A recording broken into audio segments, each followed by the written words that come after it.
what I want to do today is, first I want to say a few words of introduction about my trajectory, my journey to peace studies, which is an unusual one. And then dive into our topic, talking about the legacy of Oppenheimer in terms of where we are in the world today on issues of nuclear nonproliferation and disarmament, and what are the challenges and maybe some of the pathways forward for bringing about reduced nuclear dangers. So first, just a word about myself.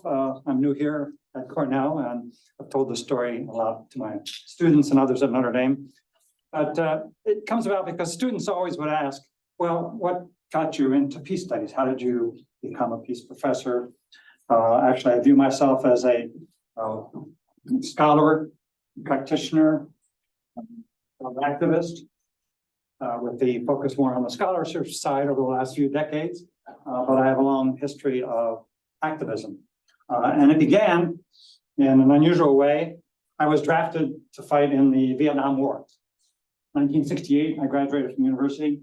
And it was an unfortunate time to be an available young man in America. The war was raging. They were drafting everybody, including my brother, most of the guys I knew in my community. It was all men in the draft in those days. And they got me. So I entered the Army. I was really naive, didn't know much about politics, really. I served the U.S.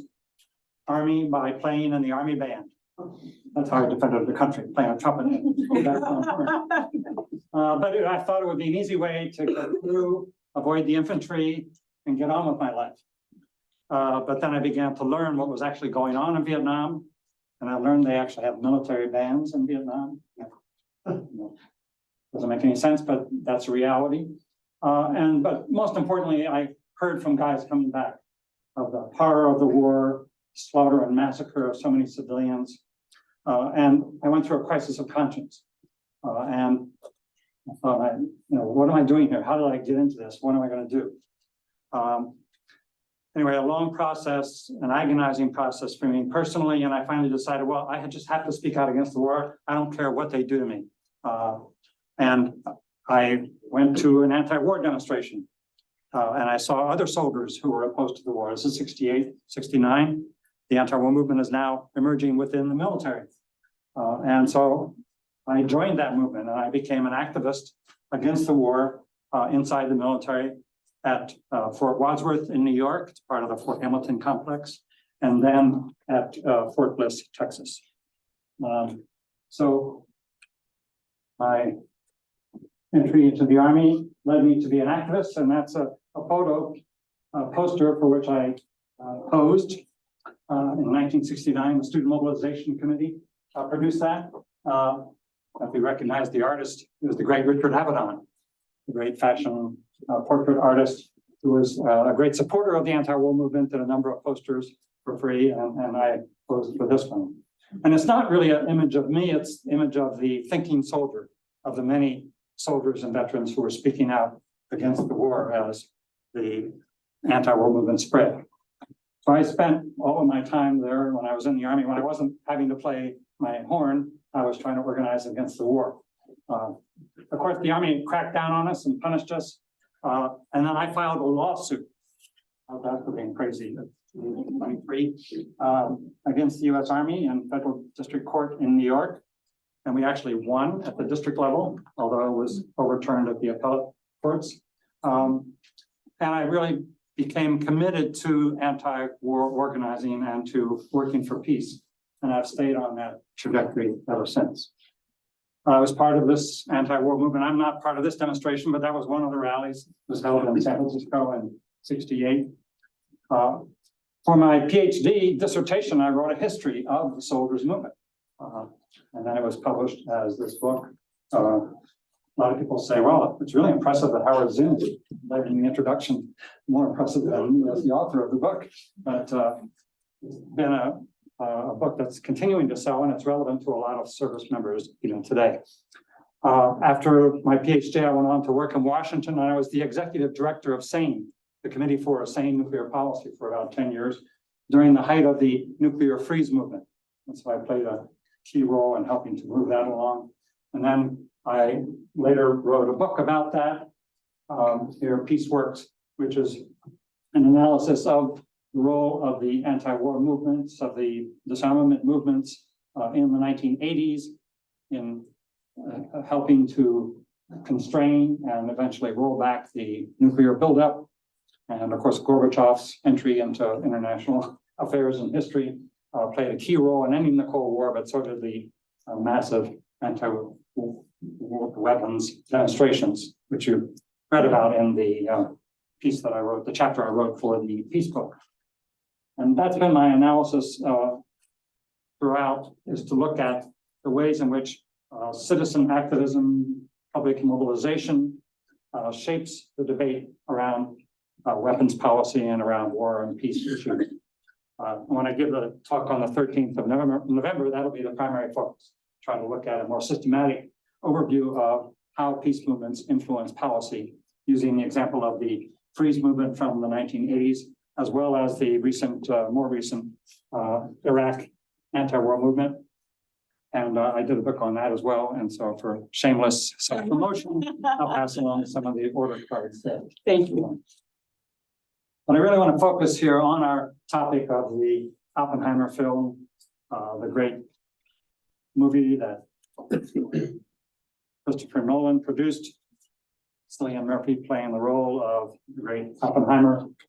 The film itself is quite an event. And as you may know, it's been really doing very well at the box office. It's closing in on $1 billion of total box office sales.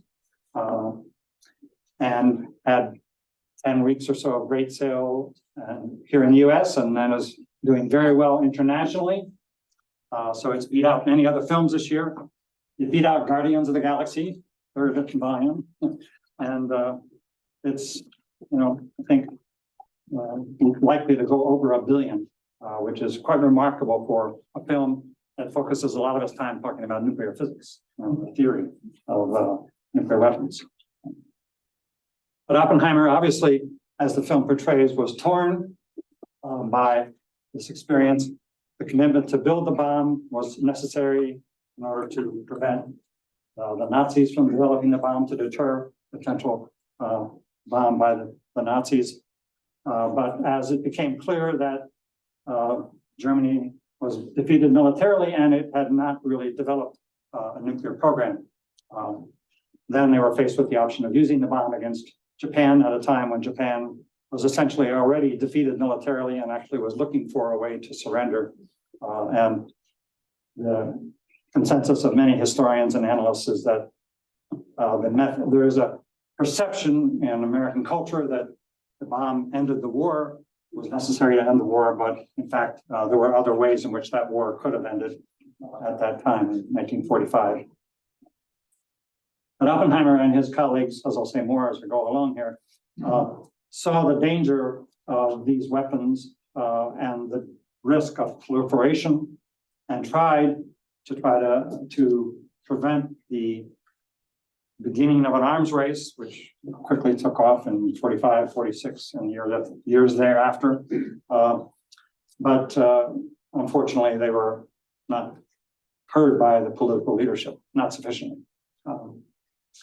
So I wanted to kind of, if you will, help think about what is that legacy of Oppenheimer, the fears of nuclear proliferation, the dangers of nuclear arms, and where we are today historically in the struggle to try to contain the nuclear danger. And I would argue, as we survey the overall landscape in the world today on proliferation and disarmament, we find there's some good news, but also a lot of bad news. On the one hand is the story of the remarkable success of the nuclear non-proliferation regime in stemming the global spread of nuclear weapons. On the other, on the negative side, is of course the grim saga of Russia's war of aggression, its attack against Ukraine, and its threat to use nuclear weapons as part of that war. Let me focus first on the good news that non-proliferation policies have had significant success over the decades.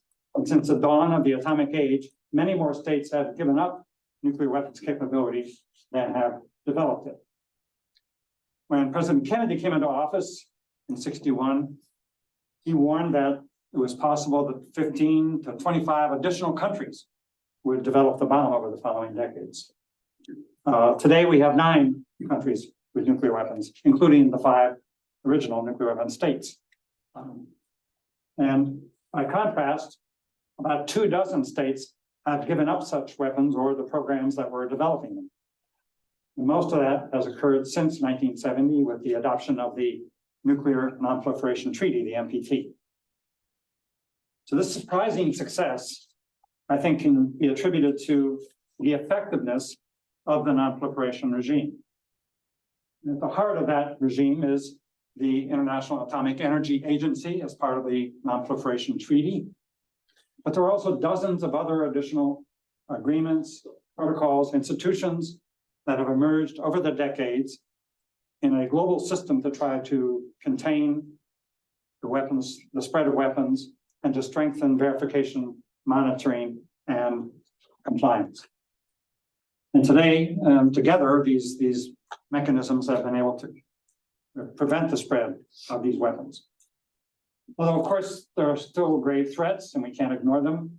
The growing nuclear capabilities of North Korea, Iran's mounting stockpile of higher enriched uranium, the really alarming arms race in South Asia, Israel's unacknowledged nuclear arsenal, and of course, Russia's behavior, nuclear misbehavior, I would say, poses the gravest threat, perhaps, to the NPT today.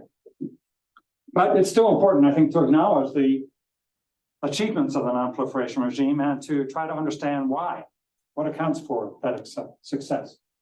Of course, there's no single factor, but there's a number of dimensions of nonproliferation that scholars and analysts have identified. And clearly, security guarantees are one of the most important. There was an article a few years ago in the Journal of Conflict Resolution, a really definitive study to show that security guarantees are the most significant factor in dissuading states that are in the early stages of nuclear development from launching a nuclear program.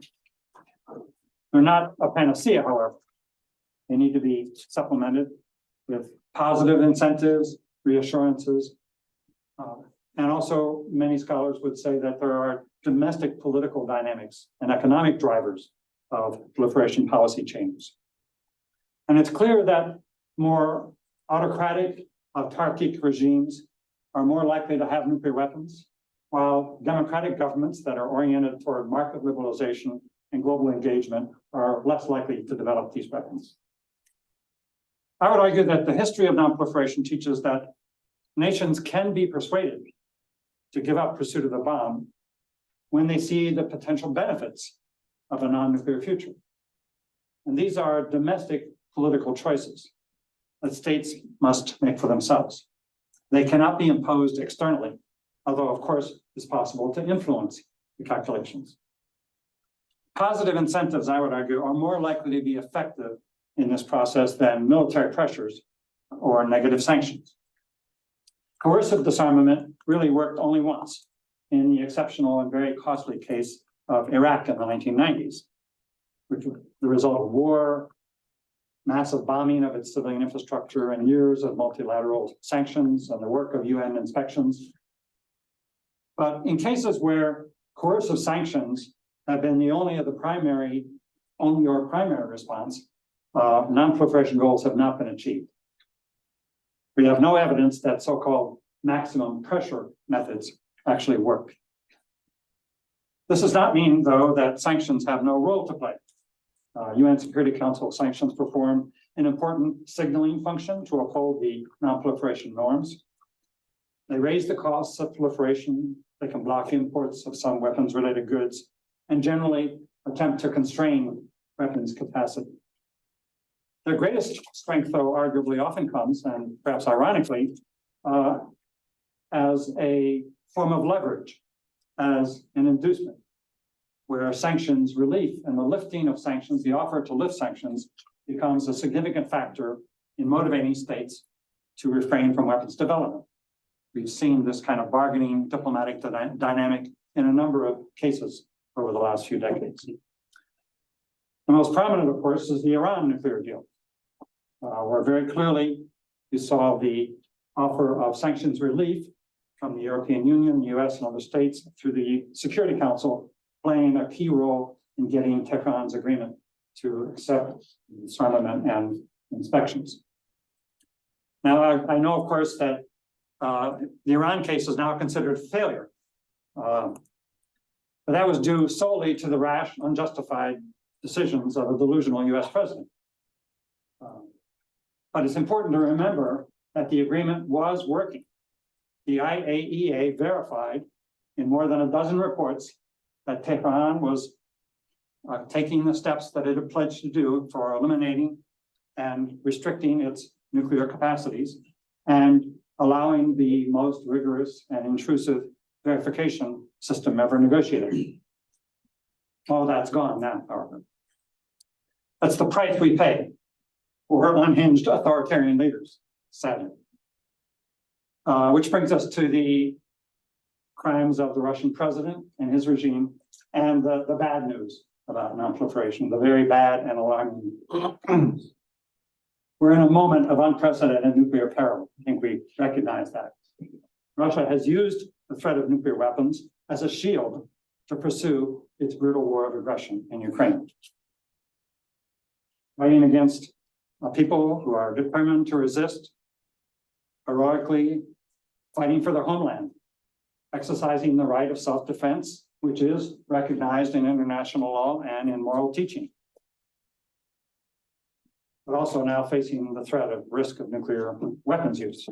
When Putin launched his invasion, we remember they ordered his forces to, quote, a special regime of combat duty. No one quite knows what that means, but the implication is clear. But these threats have continued off and on over the months since the invasion began. Foreign Minister Lavrov talked about weapons shipments to Ukraine as a, quote, legitimate target for attack, and said that the risk of nuclear war is serious and cannot be underestimated. Former President Medvedev has been the go-to guy for making outlandish and crazy threats.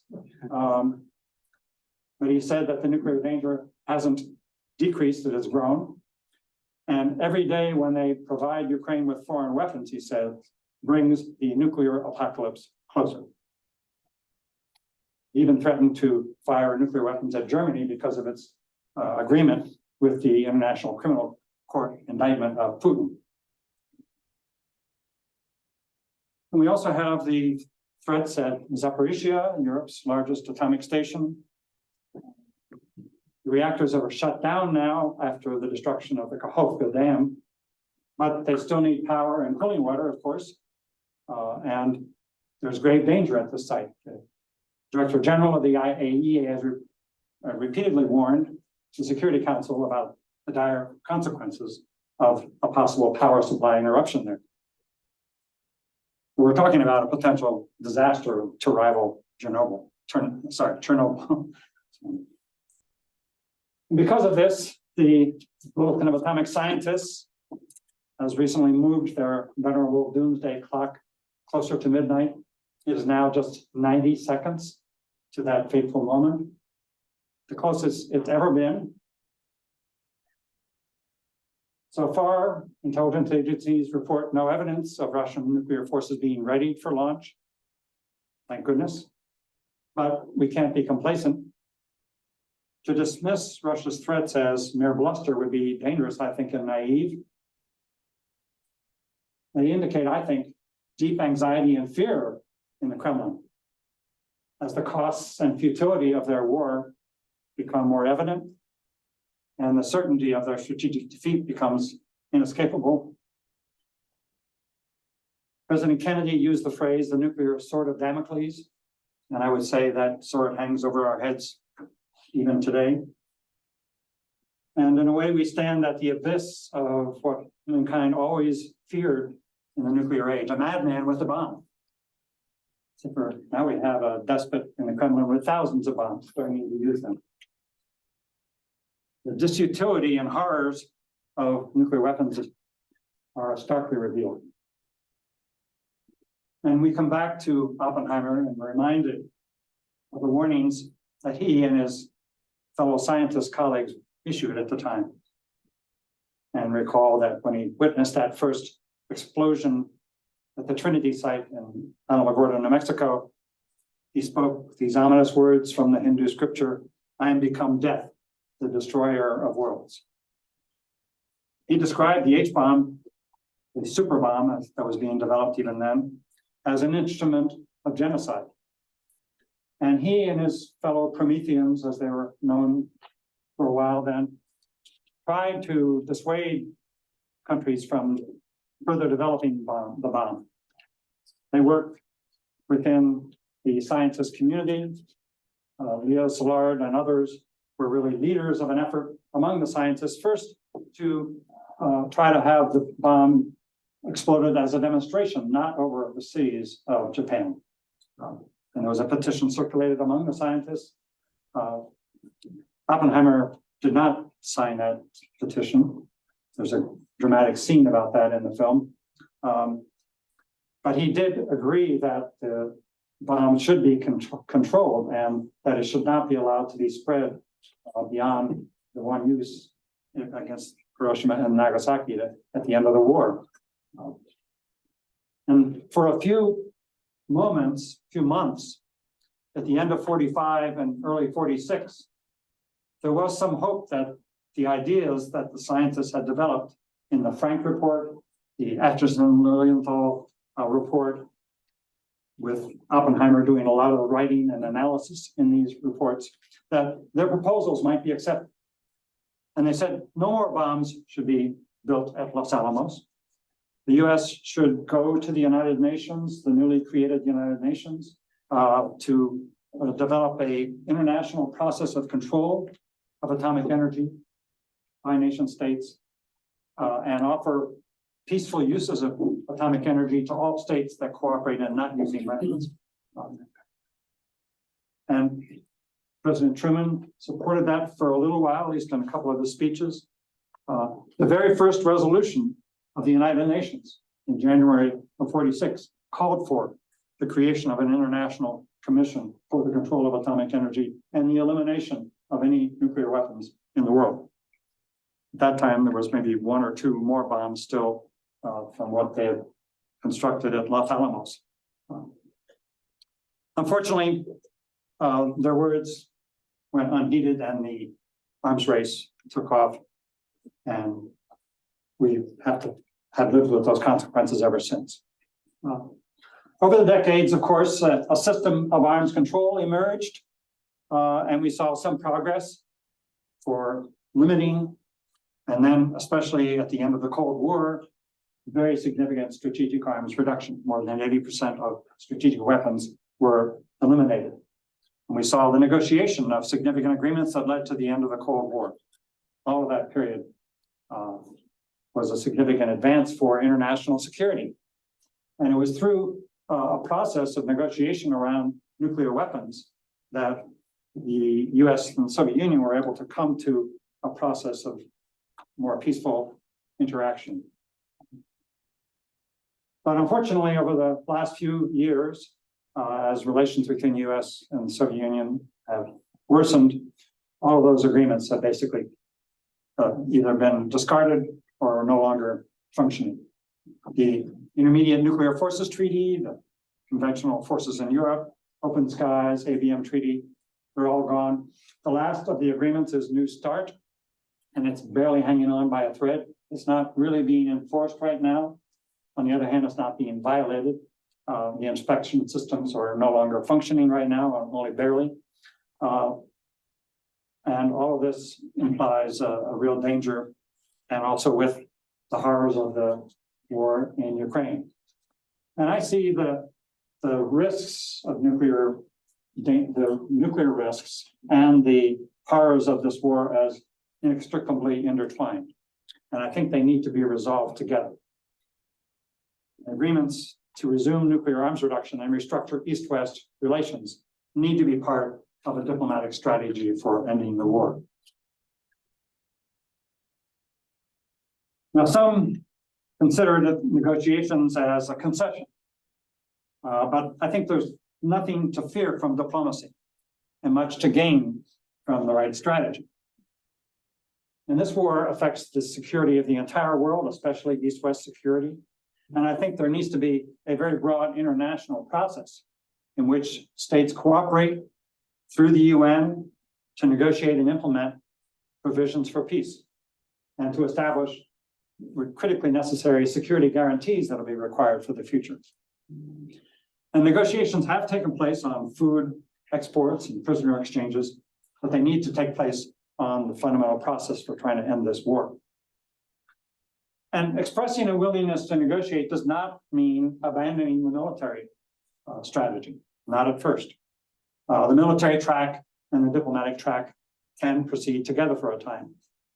There would be no need to compromise on the bottom line demands for the withdrawal of Russian forces and the restoration of Ukrainian sovereignty over its territory. However this conflict ends, the crisis demands a fundamental reckoning with the role of nuclear weapons, I believe. I've always argued, and believe today even more, that the greatest assurance against the dangers we face is to negotiate for arms reduction, aiming toward progressive nuclear disarmament. Now, some contend that the non-proliferation regime gets in the way, that non-proliferation and disarmament are at odds. And certainly the P5 nuclear states sometimes act that way. They demand that others give up the bomb while they proceed with upgrading their arsenals, as they're doing now, and refuse to negotiate for disarmament. But the language of the NPT, especially Article 6, is undeniable and clear. The nuclear states are required to negotiate for disarmament. And this is the logic, actually, that underpins the implementation of the Non-Proliferation Treaty. Many of the non-nuclear states see this as critically important and want it to happen. It's a crucial part of the security assurances that hold together the non-proliferation system. So negotiating for disarmament means returning to the Reagan-Gorbachev agenda of nuclear arms reduction that animated East-West policy. It may seem like centuries ago, but it was just 35 years ago. And that era of striving for a nuclear-free future, sadly, seems hopelessly distant. But I think it's necessary to maintain the vision and to try to move in that direction. It's not impossible, and it happened once before. If we could contain nuclear non-proliferation, I think it should be possible to revive a process of disarmament and strategic arms reduction. I think that should be the purpose that animates our work as scholars, as policy practitioners, as citizens, supporting specific steps to reduce nuclear dangers while striving toward the long-term goal of a nuclear weapons-free future. And of course, that goal is now established in international law through the Treaty on the Prohibition of Nuclear Weapons, which was negotiated and signed at the UN in 2017. And it's significant, I think, that a civil society group, the International Campaign to Abolish Nuclear Weapons, received the Nobel Prize that year for its role in advocating for the treaty. It's a message that people have power to make history and that we can at times bring about significant changes, as we did at the end of the Cold War. I think we need to exercise that power again now and demand for an end to Russian aggression in Ukraine through a negotiation and a peace process that's tied to a renewal of nuclear arms reduction. Thank you very much.